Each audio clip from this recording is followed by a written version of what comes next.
श्री सूत जी महाराज से प्रश्न करते हैं 88,000 ऋषि के महाराज, हमें ये बताइए कि शिव महापुराण की कथा के नियम क्या है, कि शिव महापुराण की कथा कैसे करवानी चाहिए, कहाँ होनी चाहिए, उसमें किस किस रूप में विशेष रूप से ध्यान रखा जाता है कि वक्ता कैसा हो, श्रोता को किस नियमों का पालन करना चाहिए।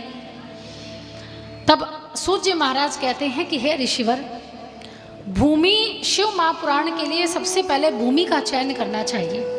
भूमि कैसी होनी चाहिए कि जो भूमि है वो सोई हुई भूमि नहीं होनी चाहिए। सोई हुई अर्थात बंजर नहीं होनी चाहिए, सुषुप्त अवस्था में नहीं होनी चाहिए।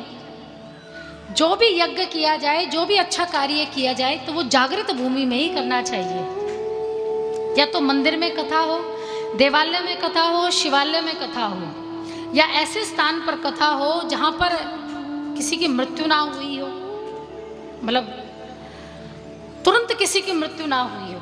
हम कई बार कहते हैं जब किसी की मृत्यु हो जाती है तो कोई शुभ कार्य नहीं किया जाता, शुभ कार्य नहीं किया जाता। और गांव के नगर की तो ऐसी भूमि होती महाराज, गांव में अगर एक व्यक्ति की भी मृत्यु हो जाए तो फिर ये मानते कि पूरा गांव ही उसमें शामिल है, यानी वो एक घर की मृत्यु नहीं मानी जाती, वो सबके घर की मृत्यु मानी जाती है। तो जब कभी ऐसी परिस्थिति आ जाए और किसी यजमान की कथा है या फिर कोई दिन टेक दिया गया है कि उस दिन करवानी है, तब तो करवा सकते हैं। लेकिन जब पूरे नगर की या ग्राम की कथा हो तो कोशिश करें मृत्यु हो जाने के बाद उस स्थान क्या हो जाता है, अशुद्ध हो जाता है, तो उस स्थान पर कभी कोई पुराण नहीं करवाना चाहिए। सुषुप्त अवस्था अर्थात जो बंजर भूमि होती है उसमें कथा कभी नहीं होनी चाहिए। और बंजर भूमि में तो कथा तो छोड़ो, अगर फसल भी नहीं हो रही, बंजर भूमि में तो फसल भी नहीं होती, और फसल नहीं हो रही है तो आप जहाँ वहाँ जो भी कार्य करेंगे वो सब क्या होगा, फलीभूत नहीं होगा, वो फल नहीं देगा। तो इसलिए ऐसे स्थान का चयन कीजिए जहाँ पर कोई तीर्थ स्थान हो, नदी का किनारा हो, तालाब का किनारा हो, जल की धारा हो, या गौशाला हो, मंदिर हो, या कोई विशेष संत का स्थान हो, धर्मशाला हो। ये मुख्य रूप से कथा के लिए भूमि का चयन करना आवश्यक है। और कथा के लिए जो व्यक्ति कथा करवाता है, जो यजमान कथा करवाता है, उस यजमान के तो वैसे ही नियम बताए जाते हैं कि 7 दिन तक धरती पर शयन करें, तामसिक भोजन को त्यागें, प्याज लहसुन को भी 7 दिन तक आप जरूर त्यागिएगा, केवल सात्विक भोजन को ही ग्रहण करें।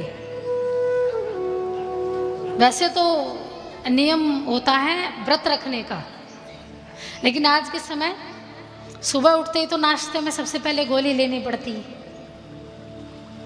तो ये संभव नहीं हो सकता। तो एक समय भोजन करें, अगर एक समय भी भोजन नहीं कर सकते तो 2 समय अवश्य भोजन करें, परंतु बार बार मुख को जूठा ना करें। अगर मुख को जूठा कर भी लिया है तो आप उसमें फिर कुल्ला करने की भी व्यवस्था रखें। निरंतर 7 दिन तक ये नियम जरूरी।